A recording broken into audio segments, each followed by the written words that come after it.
para pecinta anak dimanapun kalian berada, salam kenal, saya Om Paul.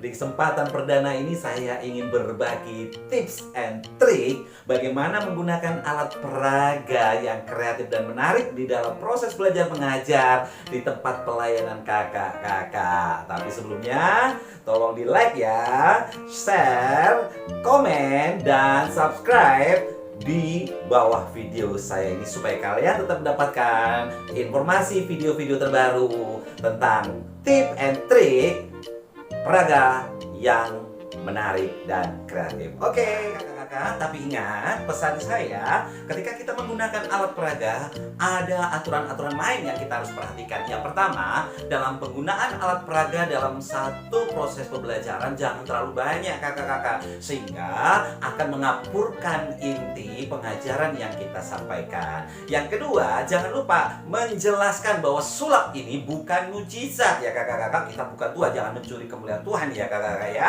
Nah, kakak harus ingatkan bahwa sulap adalah alat peraga, kecepatan tangan, dan itu bisa dilatih dari hari ke hari semakin lebih bagus. Oke? Nah, kakak-kakak ingat, seberapa pentingkah sebuah alat peraga dalam mengajar dan seberapa penting kita harus belajar banyak hal alat peraga yang kreatif dan menarik. Yang pertama, dengan menggunakan alat peraga, pengajaran kita akan semakin menarik, tidak membosankan dan mudah diingat, sehingga tidak ada anak-anak yang akan beranjak dari tempat duduknya dengan berbagai alasan. Seringkali kalau anak-anak bosan, mereka akan mengangkat tangan.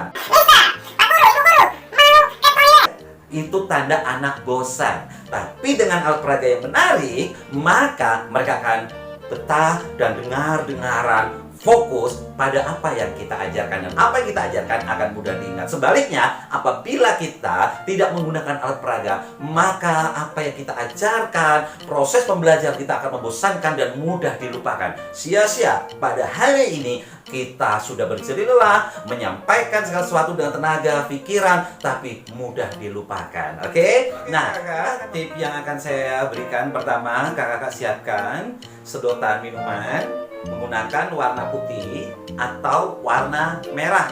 Kakak ya, warna putih atau merah. Tapi jangan yang transparan kakak-kakak ya. Seperti ini atau merah, tapi merah seperti bendera yang melambangkan darah, yang satu ini melambangkan kesucian.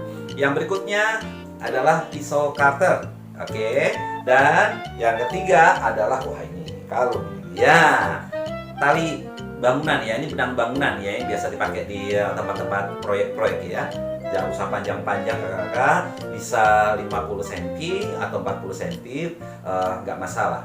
Tapi jangan sampai 2 meter ya kelamaan gitu ya. Oke, yang berikutnya, tip yang kedua adalah ambil sedotan ini, lalu kakak-kakak mulai belah bagian tengahnya kakak-kakak. Ini kisarannya antara 4 atau 5 cm. 4 atau 5 cm. Kita belah kakak-kakak. Hati-hati kakak ya, pisau tajam.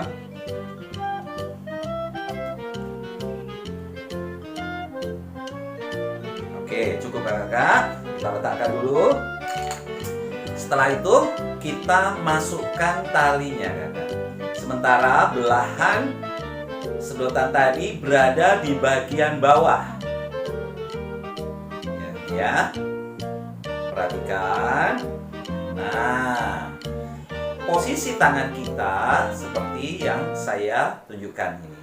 Ya, menutupi. Lalu kita patahkan bagian tengah antara sobekan yang ada di tengah. Oke. Setelah ini jangan buru-buru diputus ya kakak ya. Jangan dipotong ya. Kalau dipotong patah dan putus semua.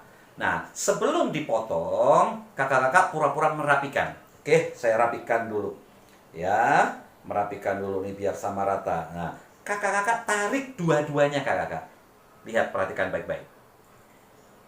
Nah, ketika ditarik, benang itu akan turun. Ya kakak ya. Ketika ditarik, benang itu akan turun. Nah, hup. Oke. Nah, saya ulangi ya kak ya. Nah, ini kakak. Ketika itu dipatahkan, benangnya ditarik, talinya akan turun nggak kakak?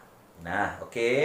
Bisa menggunakan gunting atau pisau cutter tadi, tapi kalau di kelas jangan gunakan pisau tapi gunting saja ya Kak. Ketika diputus, oke, maka talinya itu berada di bagian bawah. Nah, iya, lalu kita pura-pura menyambung kembali sambil tetap kita mengajar ya Kakak ya di depan kelas. Ya, ini saran saya di kelas-kelas kecil, tapi jangan batita dan balita ya, belum memahami hal ini. Oke, baru Kakak tarik Kak. Iya, utuh. Sementara bagian luar, Kakak bisa menjelaskan tentang makna sulap ini atau alat peraga ini untuk pengajaran bisa dengan ayat yang tadi saya sampaikan atau pada masa-masa Paskah, pengorbanan Tuhan. Yesus mati, bangkit untuk menebus dosa-dosa kita. Seharusnya kita yang mati, kita yang binasa, tapi Tuhan menggantikan supaya kita memperoleh itu. Oke kakak-kakak, demikian tip and trik alat peraga yang pertama di episode pertama ini. Tunggu di episode kedua, 3, dan selanjutnya di alat-alat peraga yang lebih menarik, lebih menantang, dan pasti akan membuat kakak-kakak tidak lagi bingung, susah, suntuk memikirkan alat-alat peraga yang jitu dalam proses belajar mengajar. Oke, bye.